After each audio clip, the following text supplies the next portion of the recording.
ચલો આજે તો બનાવીશું રીંગણનો ઓળો. બહુ ટાઈમ પછી અને સિઝન્સ ફર્સ્ટ બનાવી રહી છું રીંગણનો ઓળો. અહીંયા મેં 2 મોટા રીંગણ લીધા છે, એટલે કે જેને ભટ્ટા પણ કહી શકાય, એ લીધા છે.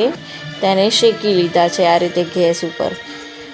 અંદર ચીરા પાડીને તમે પ્રોપર શેકી લેવા.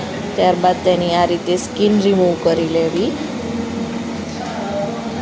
સ્કિન રિમૂવ કરી ત્યારબાદ તેને જો થોડું વધારે બ્લેક જેવું ચોટ્યું હોય તો તમે વોશ બી કરી શકો છો. સામાન્ય મેં એ રીતે કરું છું. અને જો ટમાટર આવી રીતે મેશ ના થાય તો તેના ઝીણા ઝીણા પીસીસ બી કરી શકો છો. ત્યારબાદ 4 થી 5 ચમચી જેટલું તેલ. આમાં તેલ આગળ પડતું હશે તો બહુ મસ્ત લાગશે. ત્યારબાદ લીલી ડુંગળીનો અહીંયા ઝીણી ઝીણી સમારીને 1 વાટકી જેટલી મેં લઈ લીધી છે. અને ત્યારબાદ ટમાટર બી મેં નાખી દીધા છે. ત્યારબાદ લીલી હળદર, લીલા મરચાં અને લીલું લસણ વ્યવસ્થિત ખાંડેલું એટલે કે કૂટેલું મેં અહીંયા નાખી દીધું છે. લીલી હળદર લેશો તો સ્વાદ બહુ ટેસ્ટી લાગશે.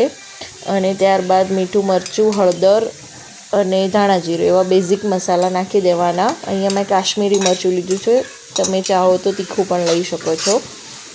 ત્યારબાદ મેશ કરેલો રીંગણ નાખી દેવાનો. ત્યારબાદ રેડી.